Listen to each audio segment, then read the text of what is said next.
Differentiation का मतलब क्या होता है? Final minus initial. एंड चूंकि फाइनल अगर वैल्यू कम हो, छोटी हो कंपेयर टू इनिशियल वैल्यू, तो हमेशा डिफरेंशिएशन जो है नेगेटिव आ जाता है। वर्चुअल वर्क मेथड ये बोलता है कि जितने भी इंटरनल फोर्सेज हैं, दैट उनका डॉट प्रोडक्ट जब हम उनके डिस्प्लेसमेंट वेलोसिटी या एक्सीलरेशन के साथ लेंगे, तो पूरे सिस्टम का नेट वर्क डन जीरो होगा। और इस टेंशन की वजह से एक T2 लगा। एंड ये बहुत इंपॉर्टेंट है, इसलिए free body diagram is the must even in finding the relationship between A1 and A2। आपको फ्री बॉडी डायग्राम बनाना बहुत बहुत जरूरी है। मान लो कार लगा हुआ है और कार जो है सीधा जा रहा है और वो किसी चीज को ऊपर की ओर खींच रहा है। अब बच्चों, एक बार क्लास शुरू करने से पहले अपनी आंखें बंद करो और बोलो I am the best, I am the best, I am the best. एक बार ऐसा करने से ना हमारी जितने अंदर की नेगेटिव एनर्जी है सब बाहर निकल जाती है and we are just left with positive energy. और मेरा काम यही है कि आपके अंदर पॉजिटिव एनर्जी भरना, आपके फिजिक्स के कॉन्फिडेंस को का लेवल जो है वो इंक्रीज करना। और इसी सिलसिले में आज का जो टॉपिक है वो बहुत इंटरेस्टिंग है, where I am going to talk about multiple pulley problems. तो मल्टीपल पुली बहुत बच्चों को बहुत ज्यादा तंग करती है, लेकिन इस लेक्चर को अंत तक देखोगे तो डेफिनेटली इस मतलब ये जो प्रॉब्लम है मल्टीपल पुली की, ये आपकी जिंदगी में हमेशा के लिए दूर हो जाएगा और कॉन्फिडेंटली आप किसी भी मल्टीपल पुली प्रॉब्लम को पिक करके आप सॉल्व कर सकते हो। और हालांकि ये टॉपिक जो है जेई मेन और नीट वाले बच्चों के लिए नहीं है, जो बच्चे जेई एडवांस की तैयारी कर रहे हैं, ओलंपियाड की तैयारी कर रहे हैं, उन बच्चों के लिए ये वाला जो सेशन है ये काफी ज्यादा इंपॉर्टेंट होगा, क्योंकि ये topic is important from JEE advance and olympiad perspective. तो चलो शुरू करते हैं अपना लेक्चर। एक बार लेक्चर शुरू करने से पहले अपना रिवीजन स्टार्ट करते हैं। बेसिकली आज के लेक्चर में हम सबसे पहले सिंगल पुली की बात करेंगे, फिर हम मल्टीपल पुली सिस्टम्स यूजिंग कांस्टेंट मेथड, हम इस मेथड को भी यूज करेंगे और वर्क थ्योरम मेथड को भी यूज करेंगे। हालांकि वर्क अभी इंट्रोड्यूस नहीं किया है, बट फिर भी ये थ्योरम मैं इंट्रोड्यूस करूंगा, क्योंकि इससे मल्टीपल पुली की प्रॉब्लम ऐसे चुटकी में सॉल्व हो जाती है। तो हमें एक्चुअली सीखना तो यही है कि चुटकी में कैसे हम प्रॉब्लम को सॉल्व कर पाए। और दिस मेथड वर्क थ्योरम जो है, इसके बेसिस पे वर्चुअल वर्क थ्योरम जो है, इसके बेसिस पे मल्टीपल पुली की प्रॉब्लम्स आसान हो जाती है। Then will talk lot of questions problems in form of quiz. तो तैयार हो, पेन कॉपी लेके तैयार हो जाओ क्लास में, एंड शुरू करते हैं अपना lecture with the revision of single pulley problems. ठीक है, चलो। सबसे पहले जब हम सिंगल पुली प्रॉब्लम की बात कर रहे थे बच्चों, तो 3 स्टेप्स मैंने बताया था। पहला स्टेप था कि किसी भी प्रॉब्लम को सॉल्व करने के लिए फिजिक्स के अंदर, स्पेशली डायनामिक्स में, चाहे वो फोर्सेस की बात करें, वर्क एनर्जी की बात करें, आगे किसी भी चैप्टर की बात करेंगे, हम सबसे पहले स्टार्ट करेंगे फ्री बॉडी डायग्राम से। First step is drawing free body diagram, और इसके बिना कोई भी चीज सॉल्व नहीं होती है। फ्री बॉडी डायग्राम अगर आपको बनाना आ गया, और मैंने आपको बताया था कि अगर सारे सही फोर्सेस को आइडेंटिफाई करना आ गया, तो mostly 80% of the problem is already solved. फिर उसके बाद एक्सीलरेशन डायग्राम। हालांकि सिंपल प्रॉब्लम्स में एक्सीलरेशन डायग्राम इतना ज्यादा इंपॉर्टेंट नहीं है, लेकिन एक्सीलरेशन डायग्राम की अगर हैबिट डाल लोगे तो कोई भी कॉम्प्लेक्स प्रॉब्लम है उसमें आपको काफी ज्यादा हेल्प मिलेगा। And last but not the least, Newton का सेकंड लॉ जो F = ma है, वो जिस भी सिस्टम या बॉडी, हम लोगों ने ये डिफाइन किया था कि ये चीज हम किसी एक सिंगल बॉडी पे लगा सकते हैं, या फिर सिस्टम ऑफ बॉडी की बात कर सकते हैं। हम सिस्टम जो हम डिफाइन करेंगे, हम उसके ऊपर ये वाली चीज अप्लाई कर सकते हैं, and using that we can, इसको यूज करके हम कोई भी चीज सॉल्व कर सकते हैं बहुत आसानी से। तो सिस्टम क्या आपने चूज किया, उसके ऊपर F = ma अप्लाई करेंगे, और फ्री बॉडी डायग्राम इस सिस्टम को हेल्प करता है आइडेंटिफाई करने में। तो इसके बेसिस पे हम लोगों ने बहुत सारी प्रॉब्लम्स करी थी। एक बार देख लेते हैं, कोई चीज रिवाइज कर लेते हैं। तो मैंने आपको 2 तरीका बताया था। एक तो एक्सीलरेशन बनाने का, एक्सीलरेशन निकालने का जो तरीका है वो बहुत ही सिंपल था। मैंने आपको बताया था एक्सीलरेशन क्या होता है, पुलिंग फोर्स, अगर फ्रिक्शन नहीं है, वैसे फ्रिक्शन होगा भी तो भी हम यही यूज करेंगे, pulling force minus opposing force divided by total मास, हम लोगों ने ये बोला था। और यहां पे अगर आप देखोगे इस केस में, तो M2G इधर की ओर लगा है और इसको पीछे खींचने वाला कोई भी फोर्स नहीं है, तो इसके ऊपर पुलिंग फोर्स क्या हो गया, M2G माइनस 0, क्योंकि इसको कोई अपोज नहीं कर रहा, फ्रिक्शन नहीं है, तो M2G इस डायरेक्शन में कोई भी फोर्स इसको अपोज नहीं करोगे इस पूरे सिस्टम में। और यहाँ पे हमने सिस्टम क्या आइडेंटिफाई किया, हमने सिस्टम इस पूरी चीज को अगर हमने एक पूरी चीज को सिस्टम ले लिया, तो इस सिस्टम पे केवल एक नीचे की ओर एक फोर्स लग रहा है, विच इज M2G, और पीछे की ओर कोई भी फोर्स नहीं लग रहा है। Tension becomes the internal force for the system here. जो भी हमने सिस्टम यहाँ कंसिडर किया उसके लिए टेंशन इंटरनल फोर्स हो जाता है, इसलिए अभी हम टेंशन की बात नहीं कर रहे थे। और फिर हमने कहा M2G minus 0 upon total mass, mass में हम दोनों मास लेंगे, जो भी सिस्टम का मास होगा M1 plus M2, and this will be the acceleration. Compare to this, अगर मैं इस ब्लॉक के एक्सीलरेशन की बात करूं, तो यहाँ पे एक्सीलरेशन क्या हो जाएगा, एक पुलिंग फोर्स जो भी ग्रेटर है M2G माइनस जो भी इसको अपोज कर रहा है, विच इज M1G, और लास्ट लेक्चर में इसको हमने डिटेल में किया था, अपॉन M1 प्लस M2। तो लास्ट लेक्चर नहीं देखा तो देख लेना। तो ये एक्सीलरेशन हो गया। अब टेंशन निकालने के लिए बच्चों, टेंशन निकालने के लिए आपको फ्री बॉडी डायग्राम करना ही पड़ेगा, क्योंकि tension is an internal force, और आपको टेंशन कैलकुलेट करने के लिए you need to identify a body जिसके ऊपर टेंशन एक एक्सटर्नल फोर्स की तरह एक्ट कर रहा है। और अगर मैं पहले वाले केस में M1 को एक सिस्टम मान लूं, अगर मैं मान लो M1 को एक सिस्टम मान लेता हूं, तो M1 के ऊपर एक टेंशन लग रहा है इस तरीके से, और इसका एक्सेलरेशन कितना है हमने कैलकुलेट किया हुआ है A। So now tension will be equal to M1 into A, और यहां से मैं टेंशन निकाल सकता हूं directly. Tension is equal to M1 multiply by acceleration, वो कितना हो जाएगा, M2G upon M1 plus M2। तो जब मैंने ये कर लिया तो टेंशन भी इस केस में आ गया by applying a free body diagram. पहले उसमें सिस्टम क्या सेलेक्ट किया हमने M1 को सिलेक्ट किया क्योंकि जैसे ही M2 को सिलेक्ट करते हो यहाँ पे दो फोर्सेज है, टेंशन भी है, M2G भी है, तो दो फोर्सेज लगाने पड़ेंगे। तो you should avoid taking a system जिसमें कि ज्यादा फोर्सेज लग रहे हो। तो आप कोशिश करो वो सिस्टम लेने की जिसमें मिनिमम फोर्सेज लगे हो, आपका प्रॉब्लम सॉल्विंग आसान हो जाएगा। अब यहाँ पे दोनों ही केसेस में एक फोर्स ऊपर की ओर लग रहा है, एक फोर्स नीचे की ओर लग रहा है, यहाँ भी ऊपर की ओर लग रहा है, नीचे की ओर लग रहा है। तो इस केस में हम कोई भी एक बॉडी को सिस्टम मान सकते हैं, M1 को सिस्टम मान सकते हैं, M2 को सिस्टम मान सकते हैं, और कोई भी बॉडी को अगर सिस्टम मान लोगे, मान लेते हैं M2 को मान लेता हूं मैं, तो M2G नीचे की ओर इसके ऊपर फोर्स कितना लग रहा है, M2G की ओर फोर्स कितना लगा, टेंशन, और इसका एक्सेलरेशन हमने यहाँ पे, इसको भूल जाते हैं, हमने यहाँ पे एक्सेलरेशन जो है ये वाला माना है, इधर की ओर नीचे, M2G नीचे जा रहा है और M1G ऊपर जा रहा है, तो यहाँ पे हमने एक्सेलरेशन इधर की ओर मान लिया। अब फ्री बॉडी डायग्राम के बाद next step is apply Newton second law of acceleration. Diagram is also important क्योंकि एक्सेलरेशन डायग्राम ये बताता है कि जिस डायरेक्शन में आपने एक्सेलरेशन अज्यूम किया है, जिस डायरेक्शन में एक्सेलरेशन को अज्यूम किया है, उस डायरेक्शन में नेट फोर्स आप पॉजिटिव लोगे, and therefore Newton second law क्या बोलता है, यहाँ पे बोलता है M2G, हमने इसको पॉजिटिव मान लिया क्योंकि एक्सेलरेशन के डायरेक्शन में है ये, minus tension is equal to M2 into a, और यहां से टेंशन आ जाएगा M2G माइनस M2A। आप यहां से कर लेना M2 इंटू ए करोगे तो कितना हो जाएगा, M2G minus M1G upon M1 plus M2, और ये सॉल्व कर लेंगे, इधर से मल्टीप्लाई किया तो ये हो गया M1 M2G plus M2 whole square G, और यहां से क्या आ जाएगा minus M2 whole square G, और यहां से minus into minus plus M1 M2 into G divided by M1 plus M2, ये कैंसिल हो गया और आंसर आ जाएगा यहां से tension is equal to T is equal to 2M1 M2G upon M1 plus M2 into यूएससी हो जाएगा टोटल मास। सो आप देखो यहाँ पे टेंशन इस केस में, चूंकि ब्लॉक यहां रखा हुआ है, ऊपर रखा हुआ है एक block, it is not vertical, तो यहाँ पे टेंशन जो है ये हो गया, टेंशन कितना है M1 M2G divided by M1 plus M2, मतलब यहाँ जो भी टेंशन है उसका आधा टेंशन लगेगा वहां पे, बिकॉज ब्लॉक जो है सीधा रखा हुआ है। अगर ब्लॉक दोनों इस तरीके से वर्टिकल केस है तो यहाँ पे ट्वाइस हो जाएगा M1 M2G, and these are results which can be correlated. एक रिजल्ट याद हो गया तो आपको बाकी सारे रिजल्ट्स आसानी से याद हो जाएंगे, and this can be applied, and this is important for JEE main और नीट वाले बच्चों के लिए। रिजल्ट्स जो है काफी इंपॉर्टेंट है, डायरेक्ट इसके ऊपर क्वेश्चंस आते हैं, तो आपको डायरेक्ट रिजल्ट्स अगर याद है तो जेईई मेन और नीट में काफी एडवांटेज मिलेगा। ठीक है बच्चों, चलो आगे बढ़ते हैं। इसी तरीके से हमने ये सारे केसेस लिए हैं। यहाँ पे मान लिया कि M2G की डायरेक्शन में ब्लॉक मूव कर रहा है, एक्सेलरेशन आप आसानी से निकाल लोगे, एक्सेलरेशन मैं कर देता हूं, टेंशन आप खुद निकाल लेना। Acceleration is equal to M2G, यहां से माइनस अगर आप देखोगे तो यहाँ पे क्या हो जाएगा M1G sine of theta, so minus M1G sine of theta, तो pulling force is M2G, opposing force is M1G sine theta. जिस डायरेक्शन में मोशन हो रहा है हमें उस डायरेक्शन में लेना है, अपॉन टोटल मास, यहाँ पे साइन नहीं आएगा, यहाँ पे टोटल मास ही आएगा M1 plus M2। So this is direct result of acceleration. तो एक्सेलरेशन निकालने का ये सबसे आसान तरीका है। यहाँ पे अगर आप देखोगे तो एक्सेलरेशन निकालने का जो आसान तरीका है, अगर एक्सेलरेशन निकालने का हम आसान तरीके की बात करें, इस डायरेक्शन में हम एक्सेलरेशन मान लेते हैं और ऊपर की ओर ये ब्लॉक जा रहा है, तो हम यहाँ पे लिख लेंगे एक्सेलरेशन इज इक्वल टू इस डायरेक्शन में M1G sine of alpha minus उसके ऑपोजिट डायरेक्शन में which is M2G sine of beta divided by total mass which is M1 plus M2। तो ये देखो बच्चों, एक्सेलरेशन निकालना तो बहुत आसान है, आप इजी पीजी लेमन स्क्वीजी की तरह हो गया। आप simply pulling force minus opposing force कर दोगे, डिवाइडेड बाय टोटल मास, ये बहुत इंपॉर्टेंट है, डिवाइडेड बाय टोटल मास, इसको मत भूलना, क्योंकि हम केवल टोटल मास नीचे देखते हैं, उसका फर्क नहीं पड़ता, वो इन पे रखा हुआ है, वो सीधा रखा हुआ है, वो वर्टिकल है, इट डजंट मैटर, नीचे टोटल मास ही आएगा, तो it is pulling force minus opposing force. तो यहाँ पे पुलिंग फोर्स M2G और यहाँ पे opposing force along the direction of motion is M1G sin theta. Similarly अगर आप इस केस में देखोगे तो यहाँ पे जो इन द डायरेक्शन ऑफ मोशन है, इस डायरेक्शन में क्या हो जाएगा M1G साइन ऑफ अल्फा हो जाएगा, और इसको अपोज क्या कर रहा है, इसको अपोज कर रहा है M2G साइन ऑफ बीटा, ये अपोज कर रहा है, ये पुलिंग फोर्स हो गया, ये अपोजिंग फोर्स हो गया। अब आप पूछोगे सर हमें कैसे पता चलेगा पुलिंग क्या है अपोजिंग क्या है?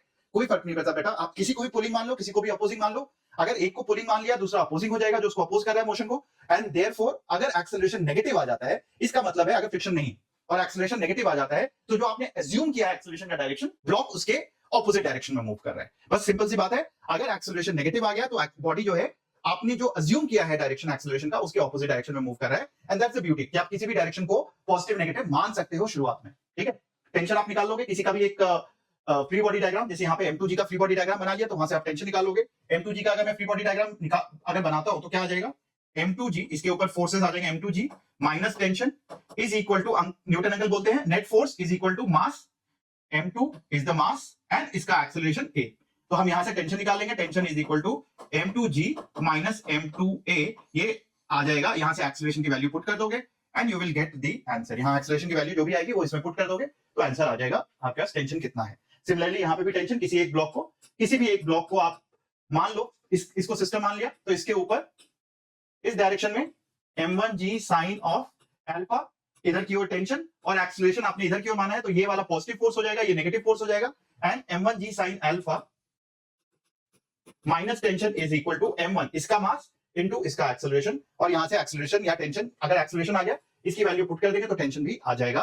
And that's how you calculate acceleration and tension. जब भी टेंशन पूछा हुआ है तो सबसे पहले एक्सीलरेशन को कैलकुलेट करो और फिर हम टेंशन की बात करेंगे। ये तो अभी तक सिंगल पुली की बात कर रहे हैं, जहां पुली फिक्स्ड है और पुली मूव नहीं कर रहा है, तो उन केसेस की बात कर रहे हैं। लेकिन जैसे ही मल्टीपल पुली की बात कर देते हैं जहां पे दूसरा पुली मूव भी कर रहा है, तो क्वेश्चन कॉम्प्लिकेटेड हो जाता है। और आप देखोगे इसमें भी बहुत डिफरेंस नहीं है जो अभी तक अप्रोच किया है। अभी तक हमने क्या बोला, फ्री बॉडी डायग्राम आप सीख चुके हो, एक्सेलरेशन डायग्राम आप सीख चुके हो, F is equal to ma लगाना ये भी आप सीख चुके हो। तो अब इसमें नया क्या आया बच्चों, यहाँ पे अगर आप देखोगे तो जो नया आया है वो केवल और केवल थर्ड स्टेप आया है, और यही चीज आज के लेक्चर में हम सीखने वाले हैं। And this is finding the relation between the acceleration using constant या वर्चुअल मेथड। मतलब अगर दो पुली मूव कर रहा है तो उनके बीच में जो स्ट्रिंग्स होंगे उनके एक्सेलरेशन या उनके बीच में जो ब्लॉक्स होंगे उनके एक्सेलरेशन वेलोसिटी का अगर रिलेशन आपको समझ में आ गया तो आप आसानी से इस मल्टीपल पुली प्रॉब्लम को भी सॉल्व कर सकते हो। जैसे अभी तक आपने सिंगल पुली किया वैसे मल्टीपल पुली सॉल्व कर सकते हो। Just third step is a new introduction. मतलब अगर आपने थर्ड स्टेप बच्चों सीख लिया तो फिर उसके बाद कभी दिक्कत नहीं आएगी। तो यहां तक कैसा जोश है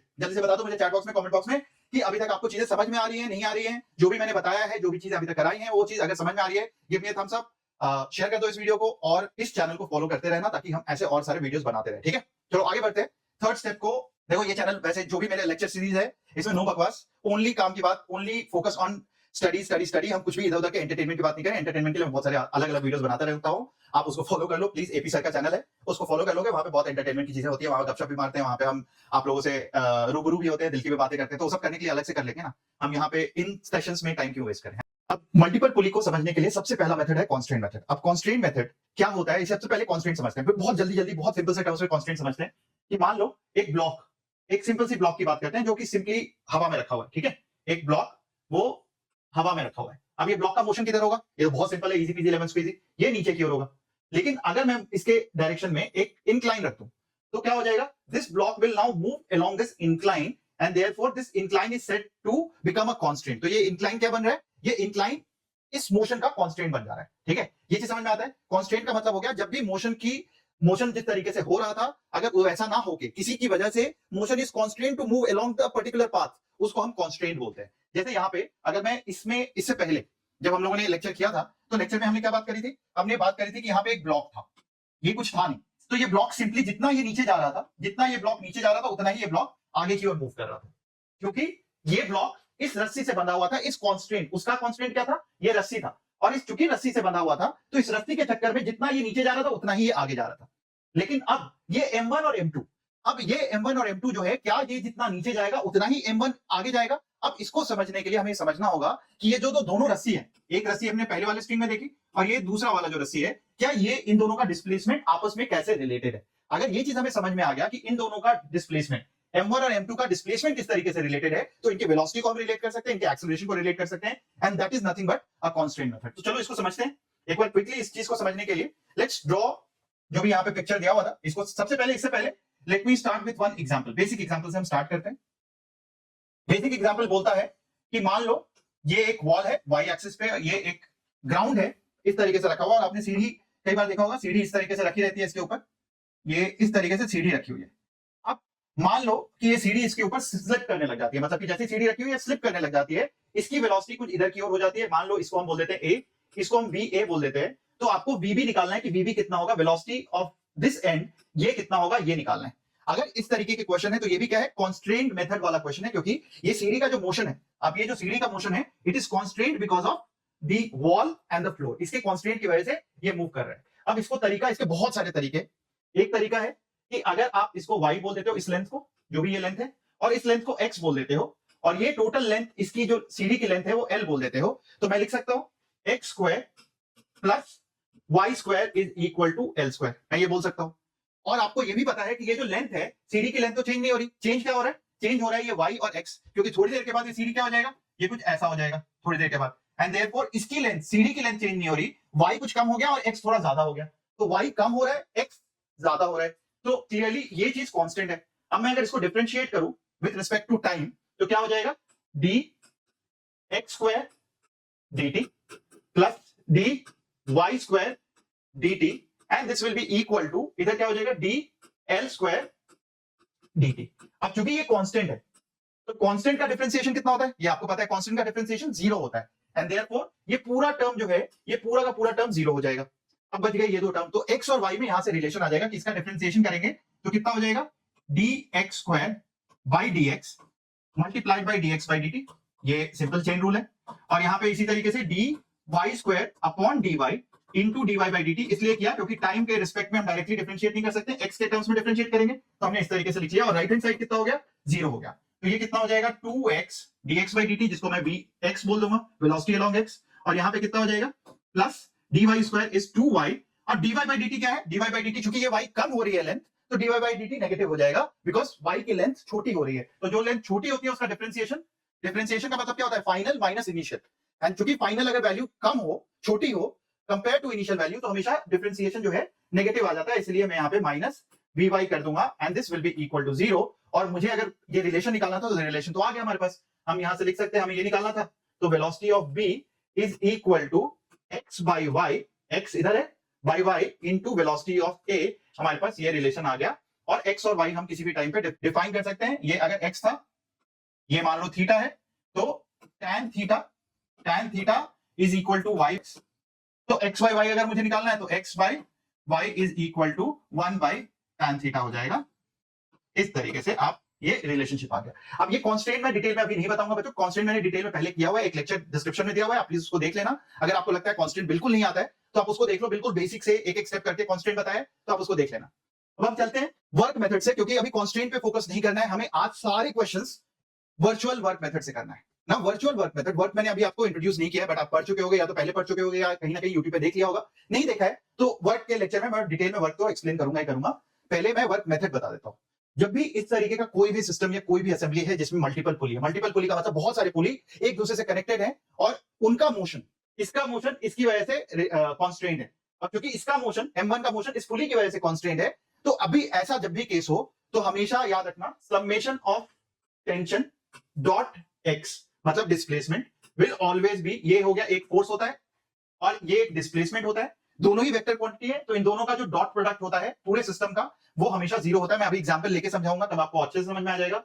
similarly tension dot velocity this is also equal to 0 and summation of tension dot acceleration that is also equal to 0। अब हम इस प्रॉपर्टी को इस्तेमाल करेंगे, क्या होता है कैसे होता है इसको डिटेल में वर्क में समझेंगे, बट फिलहाल इस प्रॉपर्टी को इस्तेमाल करके आप देखना किस तरीके से दो ब्लॉक्स के एक्सेलरेशन, वेलोसिटी और डिस्प्लेसमेंट के बीच में आप रिलेशन निकाल सकते हो। फॉर एग्जांपल अगर मैं m1 और m2 के एक्सेलरेशन के बीच में या वेलोसिटी के बीच में रिलेशन निकालना चाहता हूं, इसके ऊपर एक इस तरीके से ये टेंशन हो गया, इसका टेंशन मैं मान लो T1 बोल देता हूं, और इधर इसका टेंशन जो है इसको T2 बोल देता हूं, इसका मोशन इधर की ओर तो इसका एक्सेलरेशन मैं मान लो A1 बोल देता हूं, और इसका एक्सेलरेशन मान लो नीचे की ओर है तो मैं A2 बोल देता हूं। ठीक है, अब करना क्या है इसमें, बहुत ही सिंपल है, इजी पीजी लेमन स्क्वीजी, इसके बाद आप सारे क्वेश्चन बिल्कुल ऐसे सॉल्व करोगे। ठीक है, तो तैयार रहते हैं, बिल्कुल एक स्टेप में सॉल्व करेंगे। इसको जब मैं इसके साथ मल्टीप्लाई करूंगा, फोर्स इस डायरेक्शन में है और एक्सेलरेशन इस डायरेक्शन में है, तो इनका डॉट प्रोडक्ट, अगर दो ऑब्जेक्ट ऑपोजिट डायरेक्शन में है तो उसका डॉट प्रोडक्ट क्या होता है, उसका डॉट प्रोडक्ट नेगेटिव होता है। तो मैं यहां से लिख दूंगा माइनस T2 A2, इसमें वर्क की जरूरत नहीं है। अगर एक A वेक्टर इधर है और B वेक्टर 180 डिग्री पे है तो मैं लिखता हूं A dot B is equal to AB cos of 180 degree and therefore this is equal to minus A into B, and इसीलिए मैंने माइनस लिखा। यहां पे टेंशन और एक्सेलरेशन दोनों सेम डायरेक्शन में, तो मैं लिखूंगा plus T1 into A1 is equal to 0। ये इक्वेशन लिखना है आपको और क्वेश्चन ऐसे सॉल्व हो गया। अब मुझे T1 T2 में रिलेशन निकालना है तो निकाल लेता हूं, इस पुली को ले लेते हैं, इस पुली को फ्री बॉडी डायग्राम अगर इस पुली का बनाऊं तो इस साइड T1, इस साइड भी T1, क्योंकि जब स्ट्रिंग सेम है, जैसे इस पूरे स्ट्रिंग की बात करें, ये स्ट्रिंग सेम है तो यहां पे टेंशन पूरे स्ट्रिंग में सेम होगा, इसलिए मैंने इधर भी T1 लिखा, इधर भी T1 लिखा। लेकिन यहां पे आप देखो ये स्ट्रिंग बदल गया, जैसे ही ये स्ट्रिंग बदल गया अब इस पूरे में टेंशन सेम होगा बट इससे डिफरेंट होगा, तो मैंने इधर क्या लिख दिया, इधर लिख दिया T2।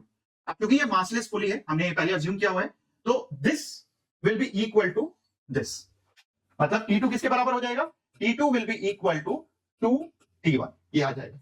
And therefore substituting over here T2 कितना हो जाएगा 2T1 A2 plus T1 A1 is equal to 0, ये कैंसिल हो गया, ये कैंसिल हो गया, और यहां से क्या आ गया A1 is equal to 2A2।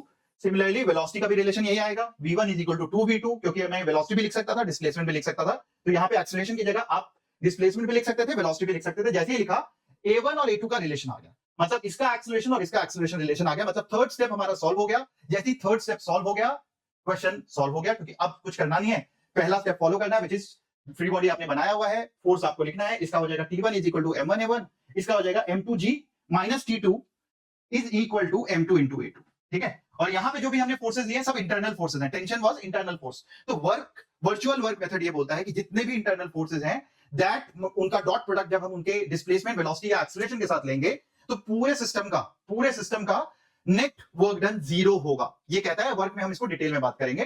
तो कोई भी वर्क नहीं करेगा, इंटरनल फोर्सेस कोई भी काम नहीं कर रहे हैं, जिसका हम फायदा यहाँ पे कॉन्स्ट्रेंट मेथड या उनके रिलेशन में A1 A2 के रिलेशन को फाइंड करने में हम लगाते हैं। अब इसके बेसिस पे क्वेश्चन करो। चलो पहला क्वेश्चन कहता है, अब सबके क्वेश्चन को करने से पहले पेन कॉपी लो, फटाफट वीडियो को पॉज करो, सॉल्व करो और देखो कितने क्वेश्चन आप खुद से कर पा रहे हो। That is what this class is all about. इस क्लास में अगर आपको कुछ सीखना है, अगर आप सच में सीखना चाह रहे हो, तो इस क्लास में आपको क्या करना है, पेन कॉपी लेके आपको साथ साथ में सॉल्व करना है, ताकि आपको पता चले कि सर ने जो पढ़ाया है, मास्टर ने जो पढ़ाया है, वो आपको समझ में ढंग से आ रहा है। ठीक है, तो अब यहाँ पे क्या दिया, A1 A2 का रिलेशन निकालना है। यहाँ पे क्या होगा, अब मैं सॉल्व करता हूं, उससे पहले आप पॉज करके खुद से सॉल्व कर लिया करो, इसीलिए हम ये वीडियो बनाते हैं ताकि आप उसका कुछ फायदा उठा पाओ। सो बेसिकली अगर मैं M2 पे टेंशन T2 बोलता हूं, तो सबसे पहले तो हम लिख लेंगे T2 A2। अब ये किधर जा रहा है, ये मान लेते हैं M1 जो है ये पूरा सिस्टम नीचे आ रहा है और ये ऊपर जा रहा है, मान लेते हैं। So basically let us assume that this is moving upward and this whole system is moving downward. Okay, और दूसरा क्या आइडेंटिफाई करना है, टेंशन कहां कहां सेम होगा। तो बेसिकली ये स्ट्रिंग, ये एक सिंगल स्ट्रिंग है, ठीक है, और दूसरा स्ट्रिंग कौन सा हो गया, दूसरा स्ट्रिंग ये वाला हो गया। तो दो स्ट्रिंग है यहाँ पे, तो M2 से जुड़ा हुआ जो स्ट्रिंग है उसको मैं T2 बोल देता हूं, T2 इंटू A2, ये सबसे पहले बोल दिया। अब M1 पे क्या क्या लगा हुआ है, आप देखो यहाँ पे M1 पे अगर आप फ्री बॉडी डायग्राम बनाते M1 का, तो एक तो टेंशन ऊपर की ओर लग रहा है, इस पे T2, दूसरा टेंशन ऊपर की ओर मान लो T1 लग रहा है ऐसा, और T1 और T2 में क्या रिलेशन है, अगर पुली को ड्रॉ करूं तो इस पे टेंशन ऊपर की ओर T2, इधर भी टेंशन T2 और नीचे की ओर टेंशन T1। तो T1 किसके बराबर है, T1 है 2T2 के बराबर, तो मैं लिख सकता हूं T1 is equal to 2 into T2। तो इस ब्लॉक पे M1 ब्लॉक पे टोटल फोर्स कितना लगा, टोटल फोर्स लगा 2T2 इस टेंशन की वजह से, और इस टेंशन की वजह से एक T2 लगा। एंड ये बहुत इंपॉर्टेंट है, इसलिए free body diagram is the must even in finding the relationship between A1 and A2। आपको फ्री बॉडी डायग्राम बनाना बहुत बहुत जरूरी है। तो ये चीज समझ में आई आप लोगों को, ये बहुत क्रिटिकल था कि आपने फ्री बॉडी डायग्राम M1 का बनाया, M2 का बनाया, सारे टेंशन को सही सही मार्क किया, और उसके बाद अब रिलेशनशिप लिखते हैं तो ये आ जाएगा T2 A2 लिख लिया हमने, और यहाँ पे टेंशन किधर है, ऊपर की ओर, और इस ब्लॉक का डिस्प्लेसमेंट और या एक्सीलरेशन हमने किधर माना है, नीचे की ओर माना है। तो यहाँ पे मैं लिख दूंगा minus 2 plus 3, 2 plus 1 is 3T2, T2 के टर्म्स में लिखते हैं, into A1 is equal to 0, और यहां से T2 कैंसिल हो गया और हमारे पास रिलेशनशिप आ गया A2 is equal to 3A1। A2 कितना हो गया, 3A1 के बराबर हो गया। है कोई relation, A2 is equal to 3A1, A2 is equal to 3A1, ये वाला आ गया, ठीक है। So D is the right answer. आगे बढ़ते हैं।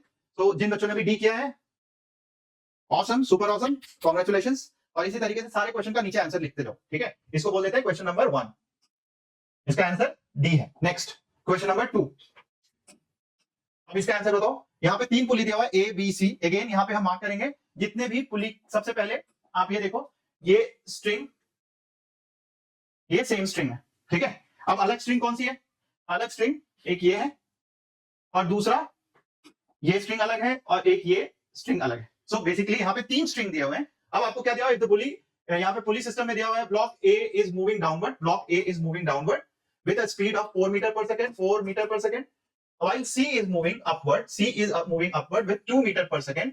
तो आपको स्पीड ऑफ ब्लॉक B बताना है, या ब्लॉक B का स्पीड आपको बताना है कि कितना होगा। तो जल्दी से पेन कॉपी लेके जल्दी से आंसर बताओ बच्चों, मुझे कितना आएगा, A B C D, फटाफट फटाफट जल्दी से करो। आप यहाँ पे खुद सॉल्व करो, वीडियो को पॉज करो और सॉल्व करो, इट इज वेरी इंपॉर्टेंट। आप करते जाओगे, आपका कॉन्फिडेंस बढ़ता जाएगा। मैंने अभी तक जितने वीडियो देखे हैं, जब बच्चे देख रहे हैं, मैं ऑब्जर्व कर रहा हूं कि जब क्वेश्चन आता है भाग जाते हैं। क्वेश्चन ही सबसे इंपॉर्टेंट है, theory does not matter. Theory थोड़ा बहुत कम आ जाए चलता है, अगर आप प्रॉब्लम प्रैक्टिस नहीं करोगे तो इट इज लाइक कि स्विमिंग पूल में मैंने स्विमिंग के वीडियोस देख रहा हूं और मैं तैरना सीख रहा हूं, मुझे लग रहा है कि मुझे आ गया, बट जैसे स्विमिंग पूल में कूदूंगा डूबने लग जाऊंगा। तो यही होता है, जैसे आप टेस्ट देने जाओगे आपके नंबर नहीं आएंगे, आपको लगेगा ये तो क्वेश्चन आता था मुझे, घर में सॉल्व हो जाता है। घर में आप सॉल्व नहीं कर रहे हो बेटा, घर में आप क्या कर रहे हो, देख रहे हो और आपको लग रहा है आप सॉल्व कर रहे हो। तो इसीलिए पेन वीडियो पॉज करो और जो मास्टर सॉल्व करने से पहले आपको सॉल्व करना है। सो नाउ लेट अस सी, यहाँ एक का फ्री बॉडी डायग्राम बनाते हैं, ए और ए पे मैं टेंशन मान लेता हूं T1 और उसका क्या दिया हुआ है, वेलोसिटी नीचे की ओर दिया हुआ है, VA is equal to 4 metre per second. ठीक है, अब बी पे टेंशन कितना हो जाएगा, अगर मैं इससे पहले पुली बनाऊं तो पुली पे इधर की ओर T1, इधर की ओर T1 और नीचे की ओर T2, तो ये T2 will be equal to, मुझे समझ में आ गया, 2T1 होगा। ठीक है, ये हो गया। इसका वेलोसिटी पूछा हुआ है कितना है, मान लेते हैं ऊपर जा रहा है, कोई भी हम मानेंगे, हमारी मर्जी है, हम कोई भी मान सकते हैं, ऊपर जा रहे हैं या नीचे जा रहे हैं। अपने आप ही आंसर अगर नेगेटिव आ जाएगा तो जो हमने अज्यूम किया है उसके ऑपोजिट डायरेक्शन होगा। तो ऊपर माना है और नेगेटिव साइन आ गया तो नीचे जा रहा होगा, और अगर नीचे माना है और नेगेटिव आ गया तो ऊपर जा रहा होगा, और पॉजिटिव आ गया तो जो हमने माना है, अज्यूम किया है, वो सही होगा। अब सी में ऊपर टेंशन कितना हो जाएगा, सेम।